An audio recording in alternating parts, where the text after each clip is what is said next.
Bonjour, mon nom c'est Philippe Farley, je suis avocat, je suis associé principal du cabinet Farley Avocat. On est un cabinet spécialisé en droit de la construction.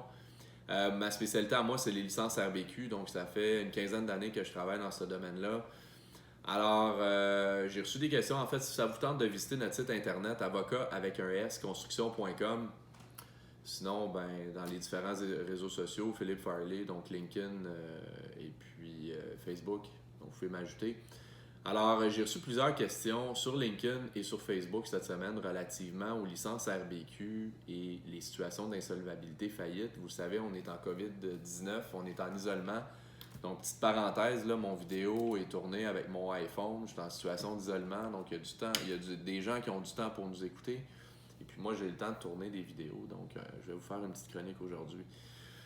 Essentiellement, on m'a posé la question, qu'est-ce qui arrive avec ma licence RBQ? Je fais faillite. Je vais essayer d'être bref, puis j'aurai probablement une deuxième, troisième chronique sur le même sujet. Mais qu'est-ce qui arrive avec ma licence RBQ si je fais faillite personnelle? Bien évidemment, si tu es enregistré ou immatriculé, puis tu fais affaire sur ton nom personnel et que tu as ta licence RBQ, ceux que ça les intéresse, article 71 de la loi sur le bâtiment prévoit qu'il va y avoir... en fait, la licence va cesser d'avoir effet de plein droit à la journée de la faillite. Donc, la question est simple, la réponse est simple, tu perds ta licence. Deuxièmement, qu'est-ce qui arrive avec quelqu'un qui serait incorporé et puis qui aurait une licence RBQ qui serait délivrée à sa compagnie? Même chose, la compagnie fait faillite, la licence prend fin de plein droit à la journée de la faillite. Donc, évidemment, tu ne peux plus opérer dans l'industrie de la construction avec ta compagnie si ta compagnie n'a plus de licence RBQ. Deuxième chose, c'est une sous-question, là, mais on m'a demandé. Puis faites attention s'il y a des propositions de consommateurs, des propositions concordataires. Des fois, vous allez essayer de prendre des arrangements avec des créanciers. Mais évidemment, faites attention parce que si vos propositions de consommateurs, vos propositions concordataires sont refusées par vos créanciers, la loi prévoit que vous faites faillite immédiatement. Donc, évidemment, si votre proposition est trop agressive et refusée, vous perdez votre licence sur le champ, donc c'est peut-être pas une bonne idée. Alors, premier conseil que je vous donne, prenez-vous un syndic de faillite qui connaît l'industrie de la construction et surtout une personne raisonnable. Deuxième chose, on me demande, mettons que mon entreprise fait faillite, donc c'est souvent le cas, là, c'est des entreprises qui sont incorporées, pendant combien de temps je ne pourrai pas avoir de licence? La réponse, c'est un petit peu plus complexe. Ça fera l'objet d'une deuxième chronique, mais le délai habituel, c'est 3 ans. Donc, on prend une photo de l'entreprise au moment de la faillite, donc, et 1 an avant la faillite. Donc, tous les dirigeants qui auront été dirigeants pendant l'année qui précède la faillite, toutes ces personnes-là, normalement, ne pourront pas avoir de licence pendant 3 ans. Donc, je vous donne un exemple. Vous faites faillite le 1er janvier 2020. Tout le monde qui est impliqué comme dirigeant de l'entreprise entre le 1er janvier 2019 et le 1er janvier 2020, ils ne pourront pas avoir de licence jusqu'au 1er janvier 2023. Donc, calculons 3 ans, 2020, 2021, 2022. Donc, on est rendu au 1er janvier 2023.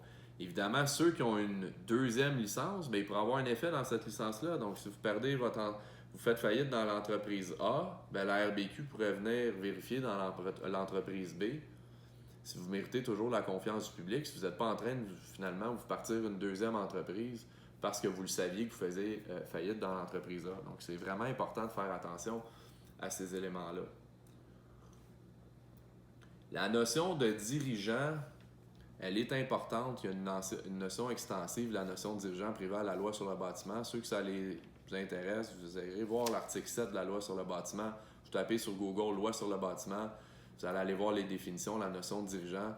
Donc, c'est important que vous compreniez la notion parce que quand on regarde tous ceux qui étaient là au moment de la faillite puis dans l'année qui précède la faillite, on parle généralement des dirigeants au sens classique du terme, président, vice-président, secrétaire, trésorier, mais également les administrateurs, donc tous les membres du conseil d'administration. On a les détenteurs d'actions qui détenaient 10% et plus des actions votantes. Donc, ces gens-là vont être réputés être des dirigeants de l'entreprise. Il y a les répondants, puis dans certains cas également, on va qualifier... Le répondant, essentiellement, c'est celui qui a passé les examens pour obtenir la licence. Puis de temps en temps, on va utiliser dans certaines entreprises des gestionnaires à plein temps, qu'on va nommer gestionnaires à plein temps pour qu'ils puissent devenir répondants, mais ces gens-là vont être considérés comme étant dirigeants d'entreprise. Donc, essentiellement, ça va être 3 ans. C'est possible, puis c'est très exceptionnel. On a plaidé des dossiers avec succès où on a eu des entrepreneurs qui ont fait faillite et on leur a fait sortir des licences 3, 4, 5 mois après. C'est des situations exceptionnelles. La prochaine chronique que je vous ferai, je vous expliquerai évidemment que c'est important d'essayer d'éviter une faillite. Puis la meilleure façon d'éviter une faillite, ben, c'est de ne pas tomber en situation d'insolvabilité. Puis la meilleure façon de ne pas tomber en état d'insolvabilité, c'est de bien gérer nos choses. Évidemment, je vous l'expliquerai dans cette chronique-là, dans quelques exceptions, on va réussir à sortir des licences à l'intérieur avant le délai de 3 ans d'inéligibilité. Mais ça va être exceptionnel. Puis je vous expliquerai les différents éléments que j'ai déjà plaidés en faveur des entrepreneurs pour venir démontrer que le public n'était pas en danger et que l'entrepreneur se méritait la confiance du public dans une nouvelle entreprise. Généralement, on va venir prouver que la faillite a été causée par n'a pas été causée par une mauvaise gestion de l'entreprise, mais plutôt par une bad luck. Généralement, ça va être une bad luck qui va être causée par un, deux, trois donneurs d'ouvrage qui n'auront pas payé notre entrepreneur et puis ça va avoir causé la situation d'insolvabilité.